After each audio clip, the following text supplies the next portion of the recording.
Hello everybody, my name is Nate. I make mods for Blade and Sorcery, and this is my friend Chuck. You might know him, you might not, but yeah, this is him. I posted him for the first time, I think around a year or so, 6 months maybe, for the first time, the first update, and just now I'm updating him again with a lot of the features like this one right here. Windows notification.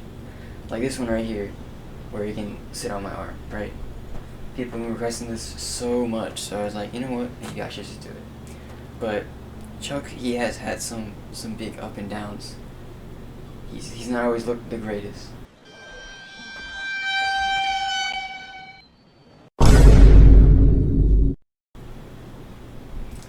However, he's looking good now. He's a very beautiful bird. It's got a lot of functions here. See? And there he goes. Get him off your arm. So yeah, I just want to kind of like make this video about him because I haven't made any videos about him just yet, and just show you guys how to use him properly and whatnot. So yeah, let's get right into it. Alright, so first things first, we gotta figure out how to actually get this guy in the game, right? So if you come on in here, really down, head over to the crystals page right here. It's kind of hard to see it because it has the same emblem as the small body crystal core, but it's right here. It's called a nature crystal core. So let's spawn that in. And then over here, put that in there. The music is kind of loud, so I'm not going to be able to talk, but there's 4 skills. And I'll show you them in a second, and I'll try to explain them one by one.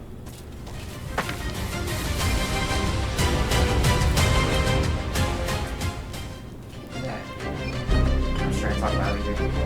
So, Eagle Companion, this is what you need to actually be able to have him start flying around. If you don't have this, you won't spawn.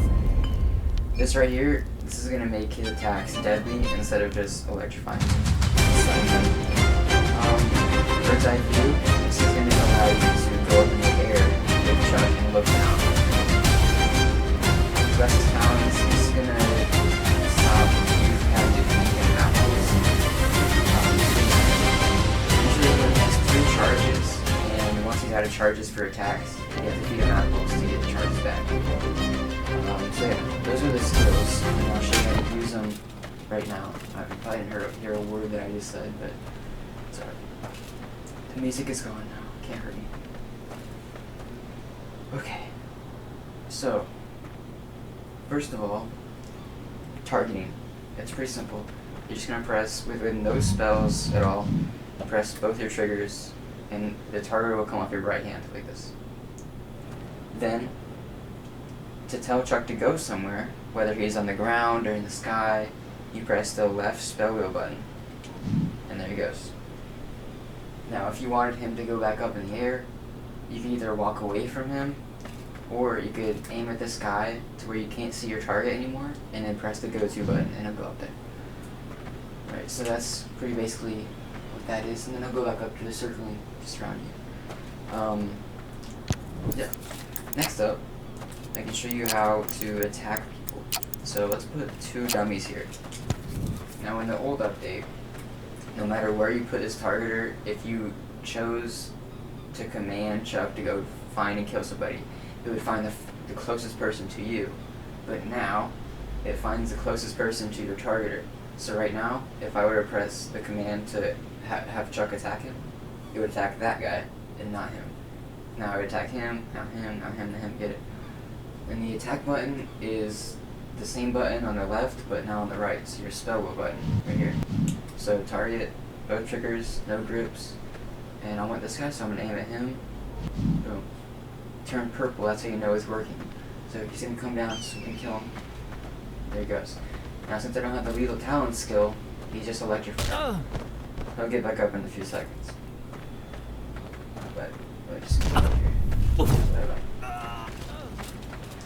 Now, you can also choose people to attack by getting close enough to them to where their physics will run around for you. So like about 6 feet away, you can start targeting. So as I point at him, it turns purple. That just means that he's the target. So if I press the command to attack, like so, he's the one that gets attacked. It's pretty simple once you get the hang of it, but it can be a little complex and overbearing when you first start trying to use them. But yeah, next up, I can show you how to get him on your arm. So if you just calm down here and you get in the way of him, like if you put your arm out, he'll just jump on your arm. That's pretty much how you do it. Pretty simple. And then from here you can tell him to go places. You can't attack from your arm though, because it kind of messes up the animations and whatnot, but he can still go places. He's a very good bird. Alright. Next up we have... hold on. Music.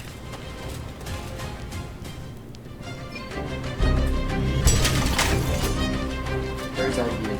So for this one, Chuck needs to be in the air. Let's get him up there. And then what you're going to do, this one can be a little bit tricky. And it can be a little bit hard to get the hang of because it's kind of quick and sensitive. But what you're going to do is press both triggers, put your hands out, and then up. And you're going to go up in the air. Now, to control this, you're going to tilt your body which way you want to go. And Chuck is up here with me, flying around. But yeah, this is how you can, like in a dungeon, you can go up here and see where people are, and they, for the most part, can't see you unless they're on like a big tower or something. But yeah, and then if you want to quit, just go ahead and press both triggers and then the right spell button, and now you're back on the ground. It looks really shaky on your guys' end, but to me, it's not terrible. It's not that bad. Your hands kind of jitter a little bit, but it's not like super headache-inducing. But yeah, so I think that concludes it for the Chuck tutorial. Let's turn that off. But you can also feed him apples. I'll show you how to feed him apple. It's pretty simple. Get this music out of here, bro. I don't know why I put that volume so loud. Alright, so to feed him an apple, grab an apple, like so, and then you give it to him. And he gets pretty happy. So that's how you refill his charges if you don't have the Restless Talon skill. So you'll need to find apples in the dungeons or wherever in order to refill his energy levels so he can keep attacking people. Yeah. And that concludes it for the tutorial of this guy. I'll tell you a little bit more about his origin,